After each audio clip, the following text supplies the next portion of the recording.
Mari jemaat Tuhan yang beribadah online pada hari ini, sama-sama kita perkatakan firman Tuhan Mazmur 91. Demikian firman Tuhan, dalam lindungan Allah. Orang yang duduk dalam lindungan yang maha tinggi dan bermalam dalam naungan yang maha kuasa akan berkata kepada Tuhan, tempat perlindunganku dan kubu pertahananku, Allahku yang kupercayai. Sungguh, Dialah yang akan melepaskan engkau dari jerat penangkap burung, dari penyakit sampar yang busuk. Dengan kepaknya ia akan menudungi engkau. Di bawah sayapnya engkau akan berlindung. Kesetiaannya ialah perisai dan pagar tembok.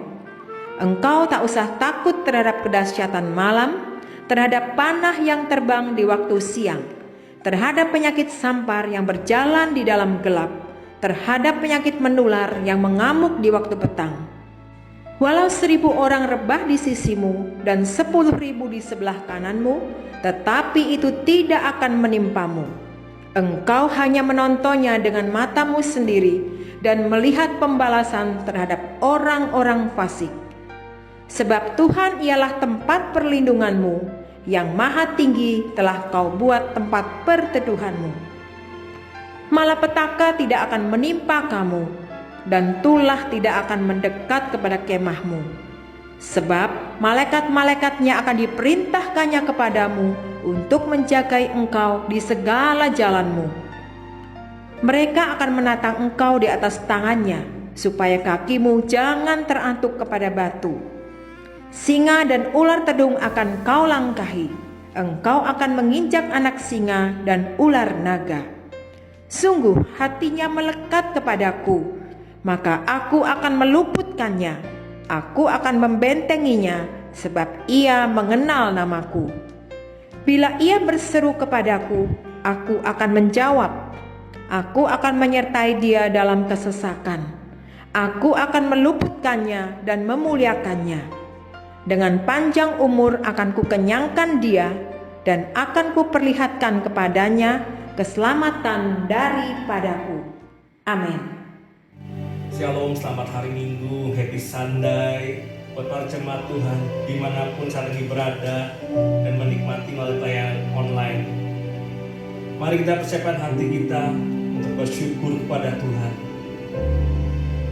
Mari kita datang ke dalam hadirat-Nya, mengucap syukur buat penyertaan-Nya sepanjang hari, sepanjang minggu, sepanjang bulan, sepanjang tahun ini. Karena kebaikan Tuhan selalu berlimpah dalam hidup kita. Kami bersyukur Engkau baik, Engkau baik. Haleluya. Terima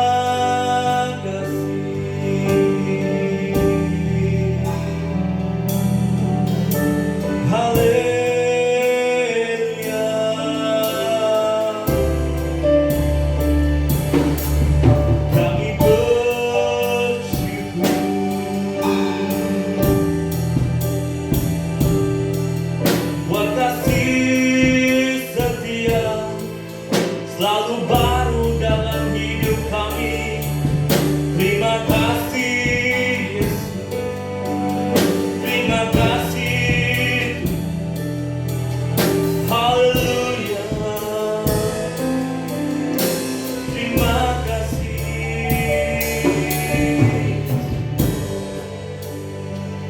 Kami bersyukur Tuhan buat apa yang Kau perbuat dalam hidup kami Tuhan. Rancangan-Mu selalu indah dalam hidup kami Tuhan Yesus. Kasih-Mu sempurna nyata dalam hidup kami Bapa. Haleluya. Terima kasih Tuhan Yesus. Ketika kami bersama dengan Engkau Tuhan, tidak satu pun tempat pengalaman kami lewati tanpa Engkau ya Bapa. Sebetulnya kami berjalan bersama dengan Engkau Tuhan. Tangan-Mu menopang hidup kami Bapa. Kami gak akan gentar Tuhan Yesus. Terima kasih Tuhan Yesus. Haleluya. Bersyukur Bapa, ku bersyukur Tuhan.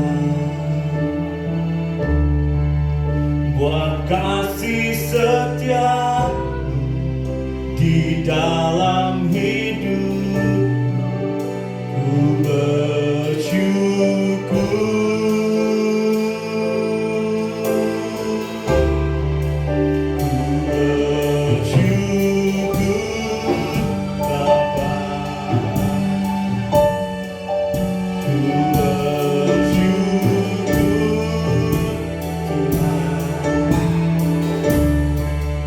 buat kasih setiamu di dalam hidup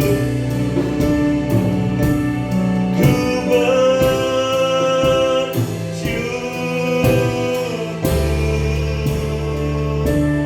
Tuhan.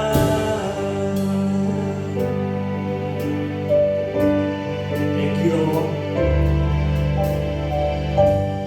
Banyak yang kau perbuat di dalam hidupku, rancangan indah terjadi di hidupku. Bapa yang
buat kasih setiamu di dalam hidupku.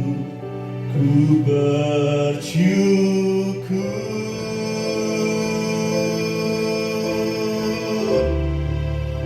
Ku bersyukur Bapa. Ku bersyukur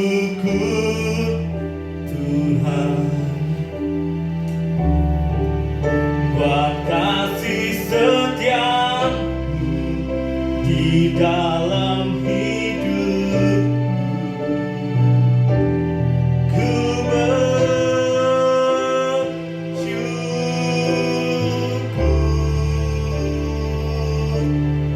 Tuhan.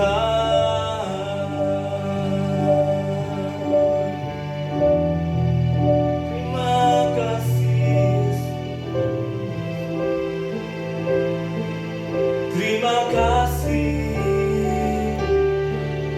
kami bersyukur Tuhan.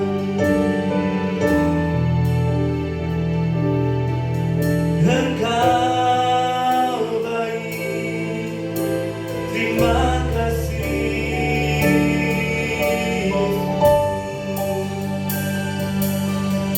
Thank you Lord, thank you Lord. Mau selalu bersyukur buat kebaikan hatimu Tuhan. Terima kasih Tuhan.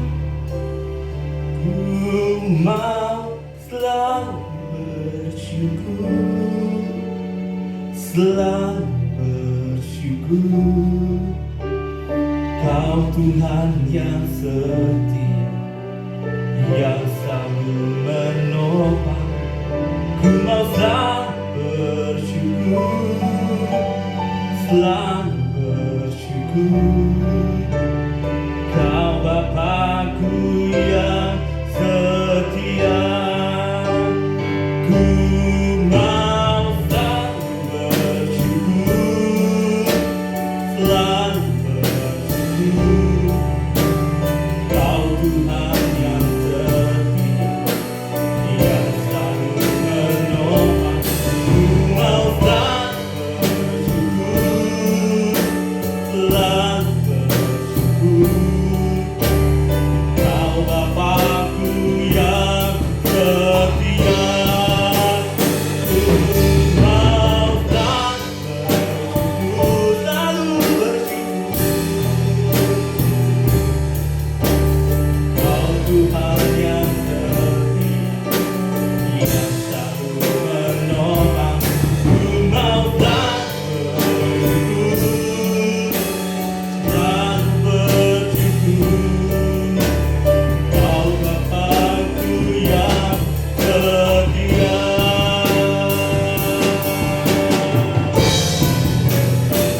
Ku mau selalu bersyukur, selalu bersyukur.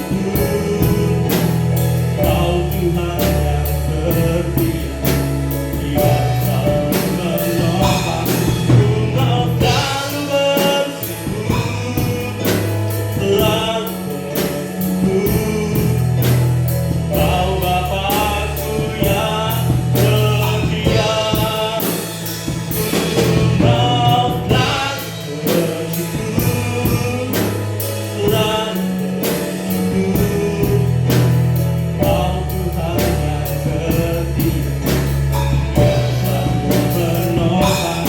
Ku mau selalu bersyukur, selalu bersyukur. Kau Bapakku yang setia. Kau Bapakku yang setia. Kau Bapakku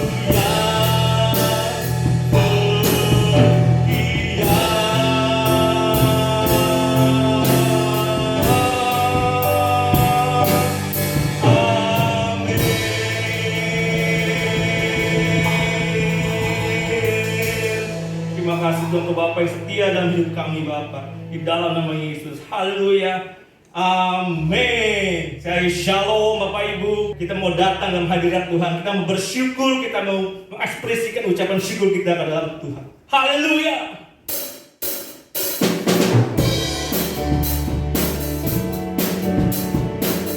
Haleluya. Mau bersyukur datang ke baiknya. Karena Dia baik dalam hidup kita. Dulu, sekarang dan selamanya. Kebaliknya dengan hati bersyukur ke dalam pelataran-Nya, dengan hati bersuka rasanya dan lihatlah betapa baiknya Tuhan baginya perlindungannya. Akan bersorak-sorai, akan bersorak-sorai. Hey, bersyukurlah kepada Tuhan, sebab Dia baik, bahwasanya itu selamanya kasih setianya. Bersyukurlah kepada Tuhan, Dia baik, bahwasanya selamanya kasih setianya. Haleluya, oh baik Tuhan Yesus. Datanglah kebaliknya dengan hati bersyukur ke dalam pelataran-Nya, dengan hati bersyukur rasanya dan lihatlah betapa baiknya Tuhan baginya perlindungannya. Akan bersorak, akan bersorak-sorai, akan bersorak-sorai. Hey, bersyukurlah kepada Tuhan, sebab Dia baik, bahwasanya itu selamanya kasih setianya. Bersyukurlah kepada Tuhan, sebab Dia baik, bahwasanya selamanya kasih setianya. Bahwasanya selamanya, bahwasanya selamanya, bahwasanya selamanya kasih setianya.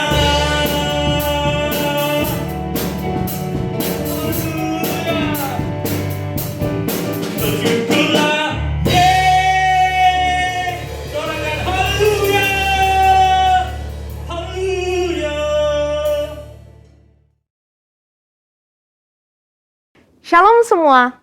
Banyak yang bertanya, bolehkah orang Kristen berutang? Sebelumnya, mungkin ada dari kita yang sering mendengar penawaran yang sedang marak akhir-akhir ini di berbagai situs pinjaman online. Dan kira-kira bunyinya seperti ini nih. Dengan pinjaman online, semua kebutuhan mendesak Anda dapat dengan mudah dan cepat teratasi. Pengajuan mudah, persyaratan gampang, dan yang paling penting pencairan yang cepat. Karena mudah dan cepat, akhirnya banyak orang jadi tertarik untuk meminjam uang. Padahal, tidak jarang kita mendengar masalah dan isu negatif karena pinjaman online tersebut. Namun sebetulnya, apa kata Alkitab tentang konsep berutang ini? Roma 13 ayat 8 dipahami oleh sebagian orang Kristen untuk tidak boleh berutang sama sekali. Namun, Alkitab penuntun hidup berkelimpahan menjelaskan bagus sekali bahwa orang percaya boleh meminjam untuk keperluan yang serius. Tapi, jangan berutang untuk hal-hal yang tidak perlu, apalagi menunjukkan sikap tidak mau melunasi utang.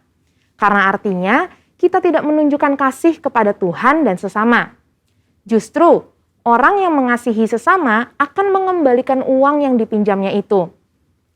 Dalam Mazmur 37 ayat 21 dikatakan, orang fasik meminjam tanpa ada niat untuk membayar balik. Sedangkan orang benar digambarkan sebagai orang yang pemurah dalam memberi pinjaman. Tapi bukan artinya kalau meminjam ke sesama orang seiman tidak perlu dikembalikan ya. Justru orang yang hidupnya dituntun Roh Kudus pasti akan mengembalikan semua yang dia pinjam. Kisah Para Rasul 20 ayat 35 juga menjelaskan, justru gaya hidup orang percaya perlu jadi berkat kepada sesama dan lebih suka memberi daripada menerima. Selain itu, ketika kita meminjam, kita harus betul-betul mengusahakan untuk bisa mengembalikan semua utang kita. Seperti yang tertulis dalam Roma 13 ayat 7. Sehingga kita sungguh menghidupi gaya hidup yang berintegritas seperti yang Tuhan inginkan. Jadi, setelah kita memahami ayat-ayat di atas, apakah kita boleh berutang? Jawabannya adalah yang pertama, boleh, asal berkomitmen dan harus bisa melunasinya. FPSB Indonesia merekomendasikan pembayaran utang tiap bulannya maksimum 35% dari pemasukan per bulan. Tapi lebih baik sih di bawah 35% ya saudara. Kedua, boleh berutang asal digunakan untuk hal-hal yang memiliki nilai aset yang cenderung meningkat. Seperti KPR, kredit usaha, biaya pendidikan, dan lainnya yang bersifat mendesak, bukan yang sifatnya konsumtif. Kemudian, boleh berutang asal melalui institusi yang dilegalkan oleh negara, meskipun diminta jaminan atau syarat-syarat yang cukup berat jika dibanding dengan yang ilegal. Dan yang terakhir, jangan berutang itu menjadi gaya hidup kita yang terus-menerus gali lubang tutup lubang. Kita harus percaya bahwa Allah kita mampu untuk mencukupkan kebutuhan kita seperti dalam Matius 6 ayat 31 sampai 33. Saudara, untuk penjelasan lebih lengkapnya dari tim teologi kami, silahkan untuk buka link yang ada di atas atau scan QR Code yang tersedia. Salam integritas, Tuhan Yesus memberkati.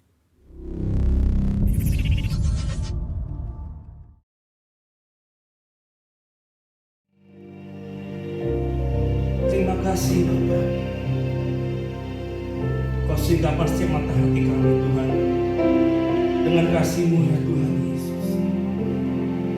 Terima kasih ya Bapak. Kau sediakan setiap kami Tuhan apa yang tidak pernah kami pikirkan Tuhan, apa yang tidak pernah timbul dalam hati kami Tuhan Yesus, yang tidak pernah kami lihat, yang didengar Tuhan, Kau sediakan bagi hidup kami Tuhan Yesus. Saya bersyukur Tuhan Yesus. Yang dulu tak ku mengerti, sekarang Kau buat mengerti. Kau singkapkan mataku dengan kasih-Mu yang tak pernah ku pikirkan. Sungguh telah Kau sediakan, Kau curahkan berkat-Mu limpah dalam hidupku. Thank you Lord Jesus.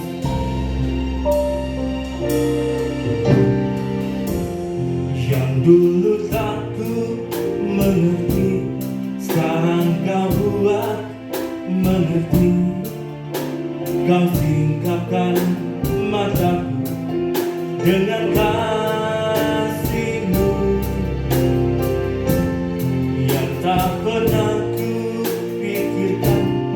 Sungguhlah Kau sediakan, Kau curahkan berkat-Mu limpah dalam hidupku.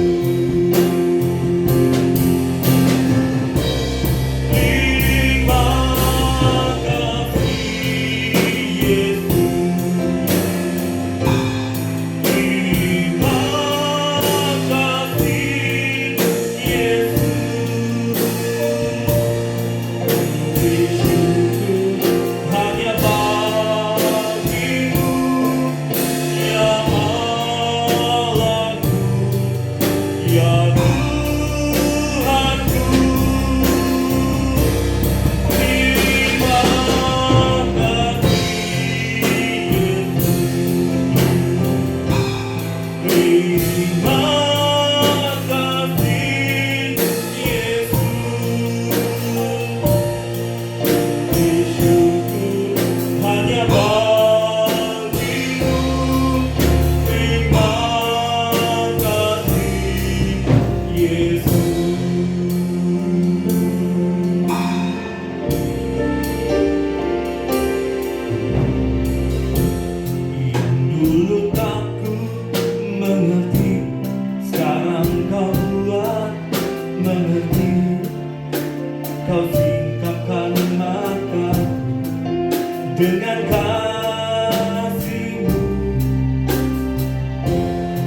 bersyukur Bapa di surga, oleh karena anugerah Tuhan dan cinta Tuhan sampai hari ini Ebenezer, Tuhan menolong kami, dan seterusnya Allah perkasa beserta dengan kami, Immanuel El Gibor.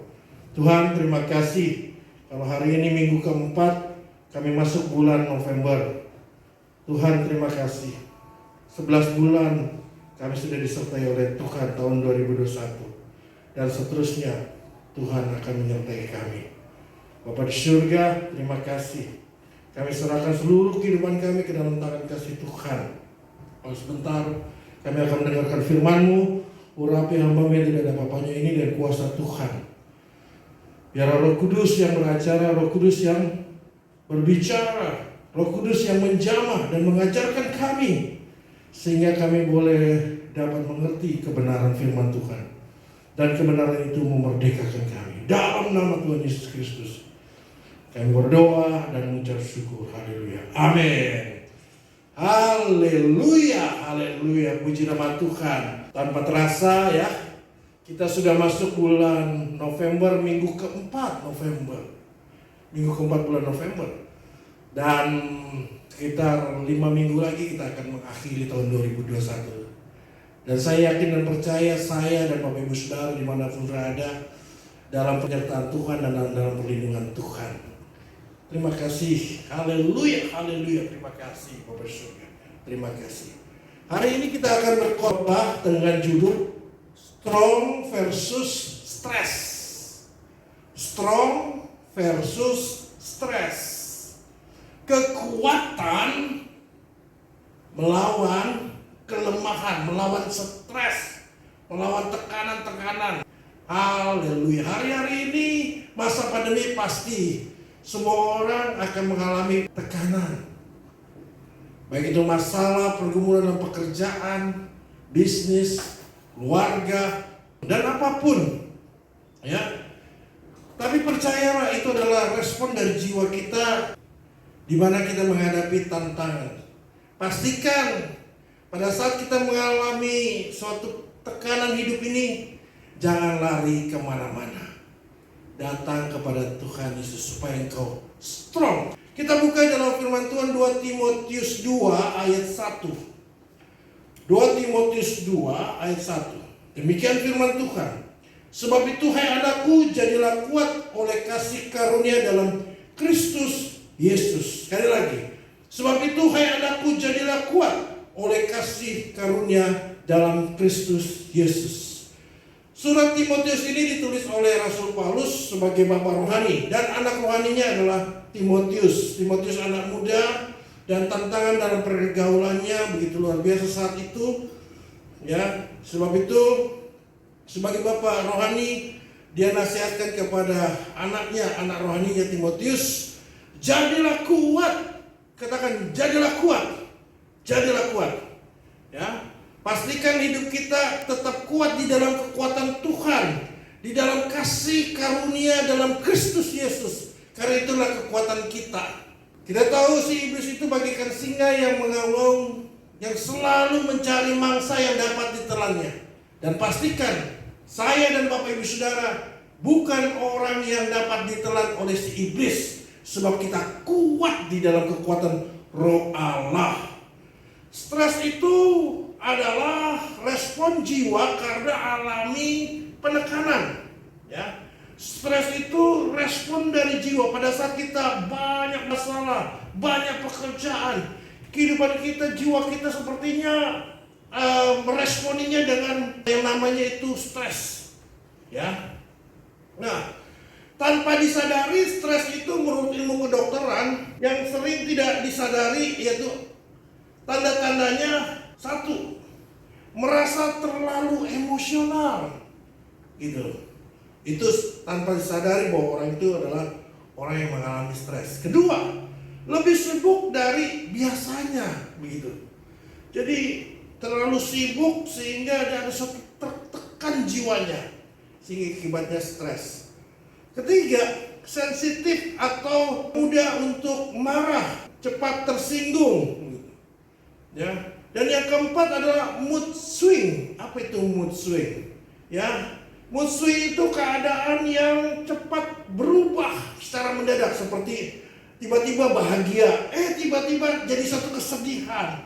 Terus kemudian tiba-tiba suatu kemarahan, terjadi suatu kemarahan. Jadi kebahagiaan, kesedihan, dan kemarahan itu seperti dekat banget, berubah-berubah jadi seperti mood swing gitu loh, mood swing. Kelima, stres itu hilang arah dan hilang tujuan hidup. Makanya Bapak Ibu Saudara, pastikan selalu ingat ya firman Tuhan dalam kitab Yosua katakan, janganlah lupa memperkatakan firman Tuhan pada saat engkau kehilangan arah. Pastikan kita memperkatakan firman Tuhan. Apa saja firman Tuhan yang engkau ingat? Tuhan adalah gembalaku, takkan kekuranganku. Ia memberikan aku di padang rumput yang hijau. Amin. Dan Ia menenangkan jiwaku. Perkatakan firman Tuhan itu, sehingga kita tidak kehilangan arah, tetap kuat. Tanda yang berikutnya, tanpa disadari bahwa orang itu adalah stres, yang kena adalah selalu memegang kendali, terobsesi untuk mengendalikan segala sesuatu. Ya, seperti terobsesi begitu. Segala sesuatu, wah udah saya ambil alih. Jadi mengendalikan segala sesuatu itu tanpa disadari bahwa orang itu adalah stres. Dan yang ketujuh, selalu pilih hal-hal yang beresiko. Begitu. Pada saat saya masa pandemi, memang pada saat PPKM darurat semua orang tidak boleh keluar. Pada saat itu saya memang stres, ya.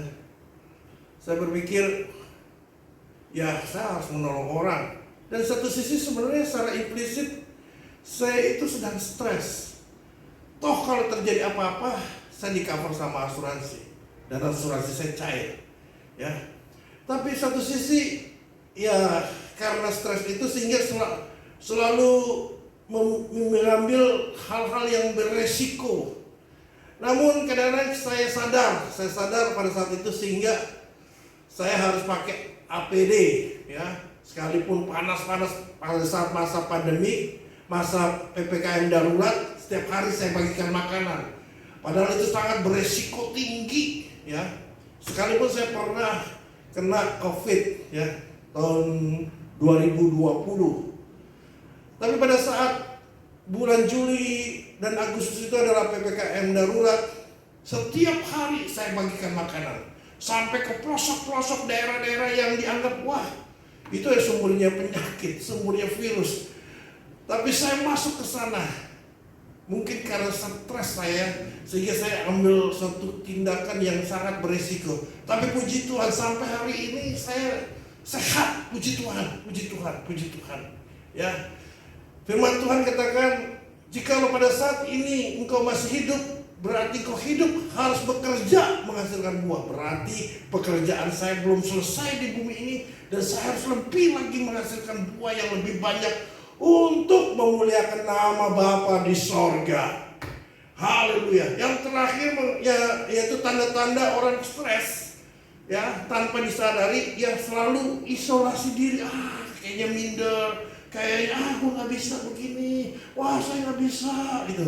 Itu tanpa disadari bahwa orang itu adalah stres. Nah, kita akan belajar 4 tokoh Alkitab yang alami stres, ya. Yang pertama adalah tokoh Nabi Yakub. Ya, kita buka Kejadian 32 ayat 7. Kejadian 32 ayat 7, demikian firman Tuhan berkata dan bersabda, yaitu, lalu sangat takutlah Yakub, merasa sesak hati. Saya ulangi, lalu sangat takutlah Yakub dan merasa sesak hati. Maka dibaginya lah orang-orang yang bersama-sama dengan dia, kambing dombanya, lembu sapi, dan untanya menjadi 2 pasukan. Ini lembu sapi, ya, bukan lembu sarapi. Kalau sarapi nama saya, ya. Nah, Bapak Ibu Saudara perhatikan, kalau bahasa Inggrisnya itu Jacob was greatly afraid and distressed. Ya. Jadi dalam bahasa Inggrisnya Jacob was greatly afraid and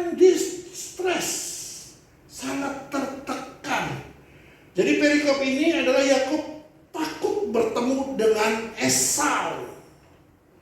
Ya, karena perintah Tuhan supaya Esau itu suruh pulang. Terjadi supaya suruh terjadi rekonsiliasi. Ya, pemulihan hubungan keluarga penting sekali ya. Pemulihan hubungan keluarga itu penting sekali. Jangan sampai terjadi suatu perpecahan. Haleluya. Haleluya. Hendaklah kita semua rukun di dalam Tuhan. Karena kalau engkau hidup rukun, maka berkat Tuhan akan dicurahkan. Katakan amin. Nah, itu dia. Jadi tokoh pertama adalah Nabi Yakub. Dia mengalami stres. Dia mengalami tekanan. Dia mengalami ketakutan. Karena Bapak Ibu Saudara tahu kenapa Yakub takut. Ya, ketemu dengan Esau. Karena Yakub sebelumnya dia mendapatkan yaitu hak kesulungannya. Yang seharusnya menurut versinya bapaknya yaitu Ishak, yang harusnya mendapatkan hak kesulungannya adalah Esau. Tapi karena mamanya yaitu Ribka, pada saat keduanya itu Esau dan Yakub ada di kandungan rahimnya, bahwa yang akan menjadi hak kesulungan bukan Esau tapi Yakub. Ya, karena mungkin karena tradisi nenek moyang, sehingga Ishak menentukan hak kesulungannya adalah Esau. Tapi yang seharusnya yang menerima adalah Yakub. Sehingga ada beberapa cara yang dilakukan oleh Ribka sehingga Esau merasa sakit hati, merasa kepahitan, merasa dendam, ya. Jadi ada 3K ini yang harus dibuang, yaitu virus 3K, yaitu kepahitan itu harus dibuang. Ya, kepahitan harus dibuang, jangan sampai dipelihara dalam hati kita. Bahaya, bisa jadi penyakit, ya. Kedua, yaitu K kedua adalah kekecewaan. Mungkin kita sempat kecewa, jangan pelihara di dalam hati kita, ya. Yang ketiga adalah kebencian. Virus 3K ini harus dibuang dari hati kita. Virus 3K itu adalah 1, kekecewaan, 2, kepahitan, 3, kebencian. Itu harus dibuang, jangan dipelihara di dalam hati kita, ya.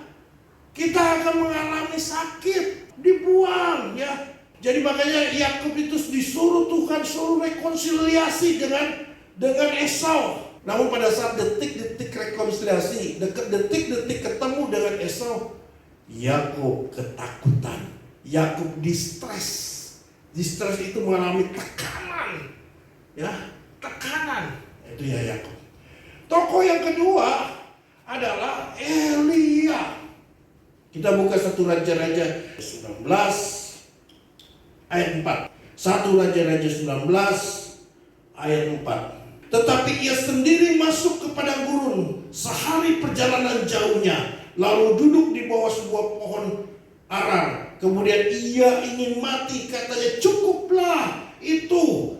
Sekarang ya Tuhan, ambillah nyawaku, sebab aku ini tidak lebih baik daripada nenek moyangku. Ya, jadi Nabi Elia adalah nabi yang besar, nabi yang bisa mendatangkan api, nabi yang sudah mengalahkan 450 nabi-nabi Baal. Dan Nabi Elia itu nabi besar yang bisa mendatangkan hujan. Tapi kenapa Nabi Elia yang sangat besar itu mengalami ketakutan, mengalami kecemasan, dan mengalami sepertinya ingin mati? Karena Elia sedang diincar, sedang dikejar, merupakan suatu orang yang harus dibunuh oleh Isabel. Wah, benar-benar sebel ya, Isabel, ya. Karena Isabel itu adalah orang jelmaan si iblis yang mau membunuh Nabi Elia. Dan Elia sangat ketakutan. Elia alami tekanan sepertinya ingin mau mati. Perhatikan ini. nabi besar mengalami tekanan, mengalami distress, mengalami stres, ya, sepertinya ingin mau mati.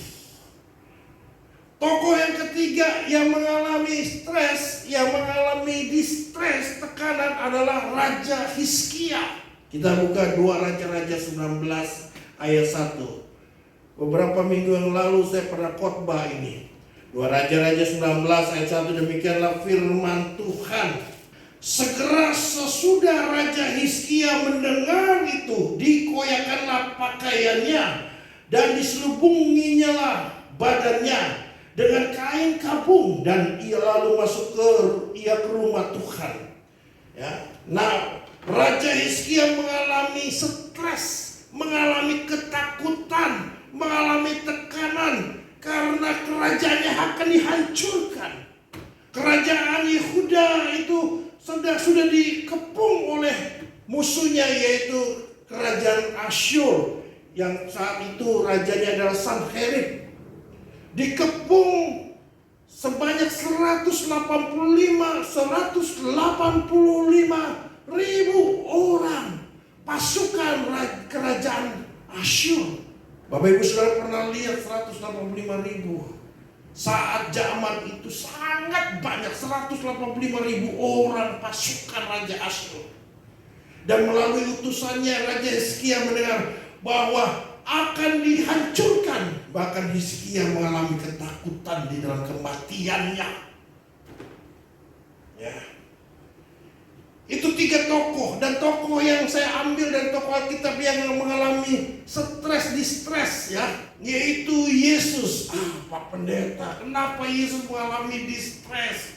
Kita lihat di dalam Matius 26 ayat 38. Matius 26 ayat 38. Bukankah Yesus itu adalah Tuhan? Betul. Yesus adalah sepenuhnya adalah Tuhan. Tapi ingat, Yesus juga sepenuhnya sebagai manusia. Yesus sepenuhnya sebagai manusia, dia bisa lapar. Yesus sepenuhnya sebagai manusia, dia bisa kelelahan. Yesus sepenuhnya sebagai manusia, dia bisa ketakutan, yaitu di Taman Getsemani. Kita buka firman Tuhan di dalam Matius 26 ayat 38. Demikian firman Tuhan. Kita baca ya. Lalu kata Yesus kepada mereka, yaitu kepada murid-muridnya yang diajak pada saat Yesus berdoa di Taman Getsemani. Kata Yesus, hatiku sangat sedih, seperti mau mati rasanya. Ya, saya ulangi. Kata Yesus di Taman Getsemani. Di situ apa dikatakan? Hatiku sangat sedih, seperti mau mati rasanya. Kemudian dia berkata pada muridnya, tinggallah di sini dan berjaga-jagalah dengan aku. Yesus sepenuhnya sebagai manusia, dia mengalami kesedihan yang sangat, dan sepertinya mau mati. Itu kalau dari tingkat psikologi itu sepertinya tingkatan stresnya sudah tinggi sekali. Ya. Jadi Bapak Ibu Saudara, Yesus mengalami ketakutan. Ya, artinya bukan ketakutan seperti takut karena kepada setan, tidak. Dia mengalami masuk di dalam masa penyiksaan, itu sangat takut. Yesus sebagai manusia sepenuhnya juga bisa merasakan lapar, haus. Ibu, berikan aku minum, haus. Tapi pasukan itu kasih seperti air asam. Jahatnya itu manusia, ya. Yesus juga sepenuhnya Allah. Ya. Saya tidak ambil istilah Yesus 100% manusia, Yesus 100% sebagai Allah. Karena kalau dianggap 100%, oh berarti ada 200%, 300%, 500%. Enggak, saya lebih senang Yesus sepenuhnya sebagai manusia. Firman yang menjadi manusia, itulah Yesus. Yesus sepenuhnya sebagai Allah. Pada saat Yesus disalib, keilahian Allah meninggalkan Yesus. Tentu kalau seandainya kealahannya ya masih ada di dalam tubuhnya, pastilah bengkok itu namanya paku. Pastilah bengkok itu namanya tombak, itu nggak mempan dan gak bakalan Yesus mati. Makanya pada saat Yesus disalib dia berkata seperti ini, Eli Eli lama sabachthani, Allahku Allahku, kenapa engkau tinggalkan aku? Ini banyak orang berpikir, wah, Yesus masa Allah meninggalkan Allah?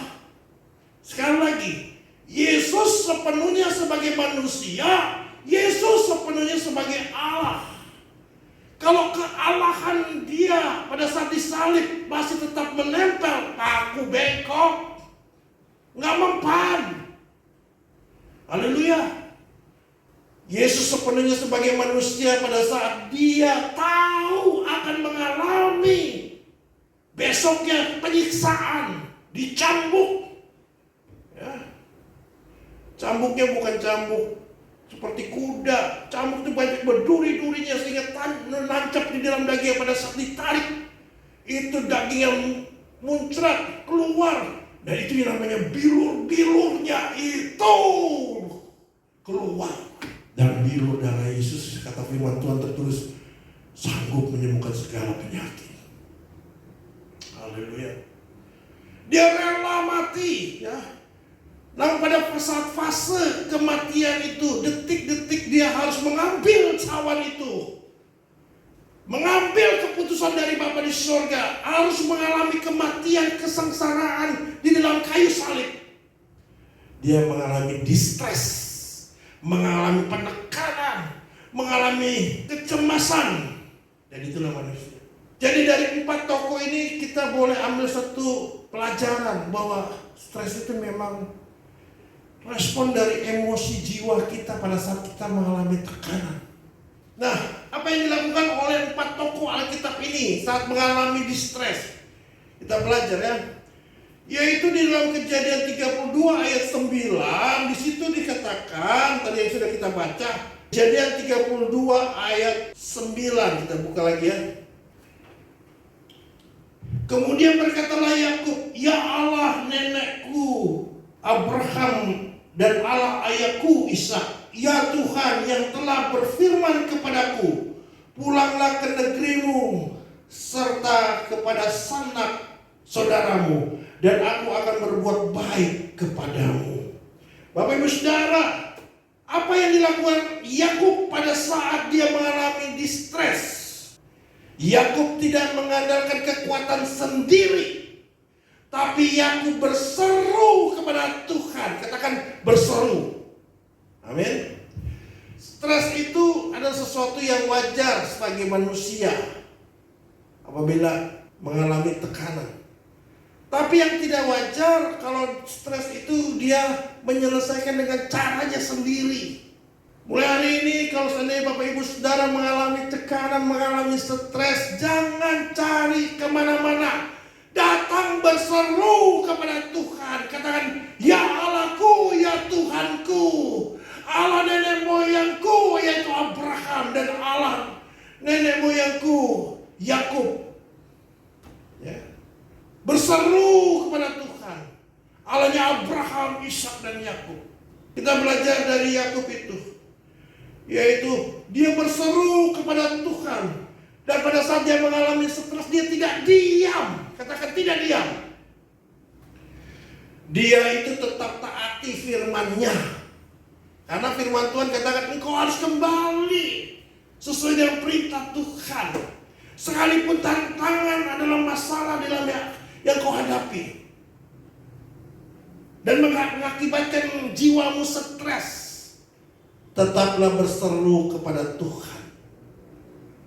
Kemudian dia tidak berhenti, dia membagikan segala sesuatunya, berbagi berkat kepada semua orang sekalipun dia mengalami tekanan.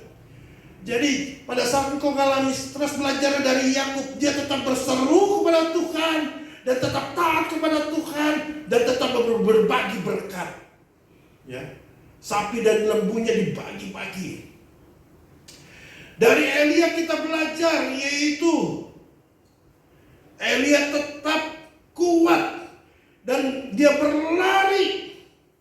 Ya, dia berlari menuju ke gunung Tuhan. Kita buka 1 Raja 19 ayat 8. 1 Raja-Raja 19 ayat 8. Demikianlah firman Tuhan. Maka bangunlah Elia lalu makan minum, dan oleh kekuatan makanan itu ia berjalan 40 hari 40 malam lamanya sampai ke gunung Allah, yakni gunung Horeb. Jadi pada saat Elia mengalami distres, mengalami tekanan, Elia tidak diam. Ya, dia makanan dari Tuhan dan mengalami kekuatan, tetap bergerak, movement tetap bergerak menuju ke gunung Tuhan, tetap fokus di dalam Tuhan. Amin. Dia tidak fokus pada Isabel. Dia tetap berjalan, dia fokus hanya kepada gunung Tuhan di tempat yang tinggi. Amin. Tetap kuat di dalam makanan dari Tuhan. Biarlah kita berkata, makananku ialah melakukan kehendak Tuhan. Ayo, kita catat di dalam chat YouTube kita. Makananku ialah melakukan kehendak Tuhan. Sekali lagi, yuk ketik-ketik di dalam chat percakapan di dalam YouTube. Makananku ialah melakukan kehendak Tuhan.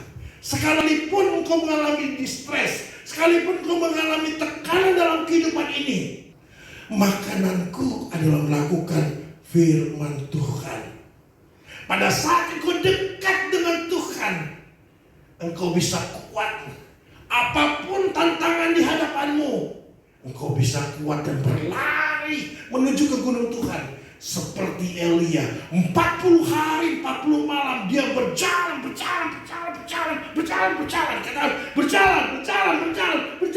Dia fokus pada Tuhan, berjalan tetap fokus pada Tuhan, berjalan tetap fokus pada Tuhan, berjalan tetap fokus pada Tuhan. Sehingga Elia tidak stres lagi. Amin. Haleluya. Haleluya, haleluya, haleluya. Ya. Kemudian apa yang dilakukan Yesus pada saat dia mengalami distres? Matius 26 ayat 38 yang tadi kita baca ya. Maka ia maju sedikit lalu sujud berdoa. Yesus saat mengalami distres, dia berdoa. Kata berdoa. Berdoa. Ya, dia berdoa. Nah, dia berdoa. Dan kemudian dia disitu dikatakan, ya Bapakku, jikalau sekiranya mungkin biarlah cawan ini lalu dan padaku, tetapi janganlah seperti yang ku kehendaki, melainkan seperti yang engkau kehendaki. Haleluya. Yesus pada saat mengalami distres, dia mengajak murid-muridnya. Dia harapkan murid-muridnya itu mendukung. Pada saat Yesus berdoa, karena dia tahu bahwa dia mengalami distres. Tapi pada saat berdoa dan dia turun ke bawah, dia lihat ya murid-muridnya sedang ngorok. Sehingga Yesus menegur mereka, hei bangun. Tidakkah engkau bisa bertahan 1 jam saja engkau berdoa? Penting sekali kita berdoa. Penting sekali berdoa. Katakan kanan kiri, ayo berdoa. Supaya kita kuat. Katakan kuat. Haleluya. Hizkia pada saat mengalami distres, ya, Hizkia mengoyakkan pakaiannya minta belas kasihan kepada Tuhan. Kemudian dia masuk ke rumah Tuhan dan berdoa. Penting sekali itu doa. Haleluya, haleluya. Dari semua yang kita pelajari ini, ada 4 hal yang kita dapatkan. Yang satu, stres itu manusiawi, sesuatu yang normal, ya, sesuatu hal yang wajar pada saat kita mengalami stres. Ya, jangan merasa tertuduh, wah saya stres ini. Karena Tuhan izinkan kita mengalami itu supaya kita naik level. Haleluya. Yang kedua, saat alami stres jangan salah alamat untuk pelampiasannya. Ya. cepat-cepat datang dan berseru kepada Tuhan seperti Yakub. Ya Allahku, Allah nenek moyangku, Allahnya Abraham, Ishak dan Yakub. Pada saat kau berseru kepada Tuhan ada hubungan. Pada saat kau berdoa dengan Tuhan ada hubungan. Ikatan dengan Tuhan, kekuatan Tuhan, kerajaan Tuhan turun dalam hidup kita. Ada sukacita surgawi turun dalam hidup kita. Ada kekuatan damai sejahtera. Kita tidak tahu apa yang akan terjadi tahun 2022. Sebulan lagi kita akan menyongsong tahun yang baru. Tapi percayalah, ya percayalah, Tuhan menyertai kita semua. Ya, Tuhan tidak pernah tinggalkan kita. Haleluya. Ya, ketiga, berseru dan berharap kepadanya. Diberkatilah orang yang mengandalkan Tuhan, yang menaruh harapannya kepada Tuhan. Ia seperti pohon yang ditanam di tepi aliran sungai yang mengalir, yang merambatkan pada batang-batang air. Pada saat kau mengalami tekanan, jangan diam. Katakan jangan diam. Ya, engkau tetap movement, tetap bergerak, berjalan di dalam Tuhan, tetap jalan, fokus kepada Tuhan, pada janjinya Tuhan. Haleluya. Dan yang terakhir kita dapat belajar, berjaga-jagalah dan berdoalah sehingga kita bisa kuat. Karena Tuhan tahu roh kita penurut tapi daging lemah. Kalau kita andalkan kekuatan sendiri bisa bahaya. Bahkan kalau kita mencari solusi untuk menyelesaikan supaya stres kita berkurang dengan cara dunia, kita akan salah alamat, kita akan stres, kita akan tersesat. Sebab itu pada saat engkau mengalami stres, mengalami distress, mengalami tekanan, jangan lari kemana-mana. Berseru kepada Tuhan, masuk ke rumah Tuhan, dan datang berdoa kepadanya. Maka kekuatan surgawi akan tercurah buat kita semua. Haleluya, haleluya. Terpujilah nama Tuhan Yesus Kristus. Mari Bapak Ibu Saudara kita bangkit berdiri. Haleluya, haleluya, haleluya. Kerajaanmu datanglah, kehendakmu jadilah di bumi seperti di sorga. Kerajaanmu datanglah, kehendakmu jadilah di bumi seperti di sorga. Muliakanlah Raja segala raja, penguasa di udara diruntuhkan. Biarlah nama Tuhan ditegakkan sekarang, kemuliaan kuasanya atas kita. Kerajaanmu datanglah, kehendakmu jadilah di bumi seperti di surga. Di bumi seperti di surga. Di bumi seperti di surga. Ora lama ya lama sampai. Haleluya. Datanglah kerajaanmu, jadilah kehendakmu di bumi seperti di surga. Datanglah kerajaan surga di dalam hidup kami. Datanglah kerajaan surga di tengah-tengah keluarga kami. Datanglah kerajaan surga di tengah-tengah dalam bisnis kami, pekerjaan kami, karir kami, dan pelayanan kami. Haleluya. Ora maskara labayana lama. Jadilah kuat angkat kedua tanganmu Bapak Ibu Saudara. Jadilah kuat, terima kekuatan dari Roh Allah, Roh penghibur di dalam nama Tuhan Yesus. Terima. Ora maskara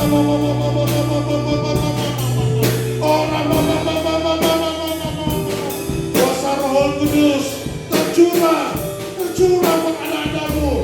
Kalau lemah diberikan kekuatan yang sakit disembuhkan oleh pilur darah Yesus Kristus. Sembuh, sembuh, sembuh oleh pilur darah Yesus. Haleluya, haleluya, haleluya. Terima kasih Tuhan, terima kasih Yesus. Terpujilah nama Tuhan kekal selama-lamanya. Di dalam nama Tuhan Yesus, semua yang percaya katakan amin. Bersorak-sorai, haleluya, haleluya. Silakan duduk Bapak Saudara. Apa yang dimaksud dengan Pentakosta ketiga? Pentakosta ketiga adalah pencurahan Roh Kudus yang dahsyat di zaman ini melebihi yang terjadi di Azusa Street. Pentakosta ketiga akan mengakibatkan penuaian jiwa yang terbesar dan yang terakhir sebelum Tuhan Yesus datang kembali. Pentakosta ketiga akan membangkitkan generasi Yeremia, yaitu anak-anak muda yang dipenuhi Roh Kudus, cinta mati-matian kepada Tuhan Yesus, tidak kompromi terhadap dosa, dan akan bergerak untuk memenangkan jiwa. Pentakosta ketiga lahir di Indonesia dan bergerak ke bangsa-bangsa. Gerakan ini dari timur ke barat dan akan kembali ke Yerusalem. Pentakosta ketiga akan memberikan kuasa untuk menyelesaikan amanat agung, dan setelah itu Tuhan Yesus datang kembali. Mari Bapak Ibu Saudara, kita satukan hati kita berdoa. Bapa, kami mengucap syukur buat segala anugerah-Mu, buat kebaikan Tuhan yang terus menyertai hidup kami. Engkau sudah memberkati ibadah kami dari awal pertengahan sampai akhirnya. Dan Tuhan, kami sudah mendengarkan firman-Mu. Kami percaya firman-Mu tidak akan pernah kembali sia-sia, tetapi akan berhasil Tuhan, bertumbuh, berbuah dalam hidup kami. Tuhan, kami teringat dan berdoa buat bangsa kami, Indonesia Raya dari Sabang sampai Merauke. Tuhan, kami berdoa buat 260 juta jiwa lebih penduduk Indonesia, mulai dari anak-anak, bayi, remaja, pemuda, bahkan orang-orang tua. Kami berdoa belas kasihan anugerah-Mu Tuhan buat Indonesia. Tuhan, terima kasih buat pertolongan-Mu. Kami boleh melewati masa-masa sulit ketika pandemi terjadi. Namun kami percaya kami boleh melihat sampai hari ini bangsa kami tetap tegak berdiri. Itu semua karena anugerah. Berkati Bapak Presiden kami, Pak Joko Widodo.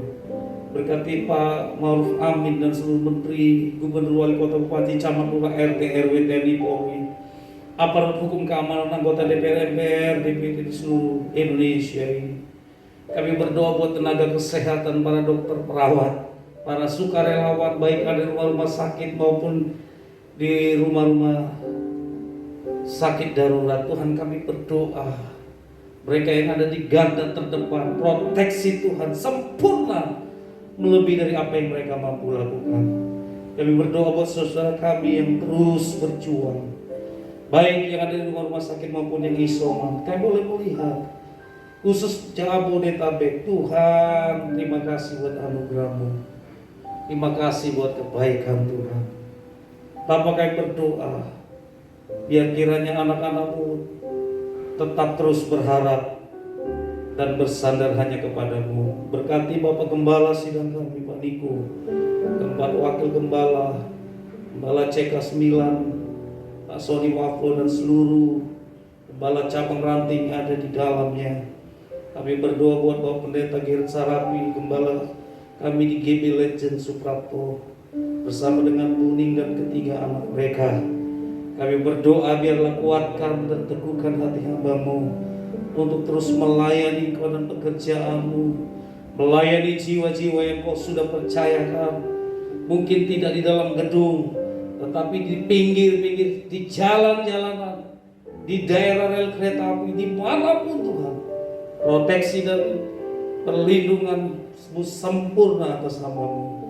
Tuhan memberkati, menguatkan, meneguhkan hatinya. Terima kasih Tuhan, terima kasih seluruh sidang jemaat Tuhan, dalam setiap usaha pekerjaan mereka, pendidikan anak-anak mereka, dari PAUD sampai kuliah. Tuhan memberkati.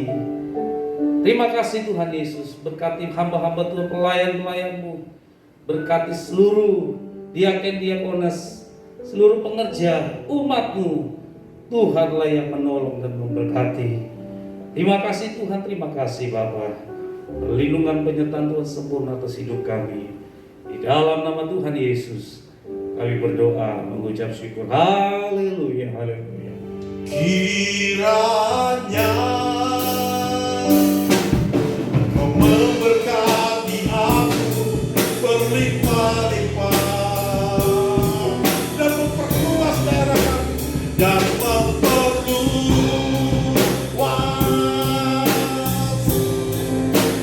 daerahku, dan kiranya Tuhan, dan kiranya tanganmu menyertai aku dan melindungi aku daripada malapetaka, daripada malapetaka, sehingga kesakitan tidak menimpa aku, sehingga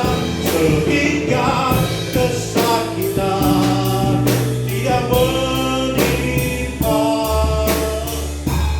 aku. Bersorak-sorai, kata haleluya, haleluya.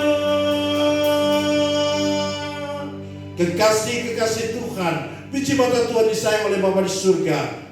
Tuhan memberkati engkau, Tuhan melindungi engkau, Tuhan menyinari dengan wajahnya dan memberikan engkau kasih karunia, dan Tuhan menghadapkan wajahnya kepadamu dan memberikan engkau damai sejahtera. Terimalah berkat damai sejahtera, sukacita, kasih karunia dari Bapa Surgawi yang berkelimpahan melalui putranya Yesus Kristus. Pertolongan, penghiburan, manis dan kuasa Allah Roh Kudus menyertai engkau, memimpin engkau mulai hari ini, sekarang sampai kedatangan Tuhan Yesus datang kedua kali, menjemput kita semua di awan dan permai.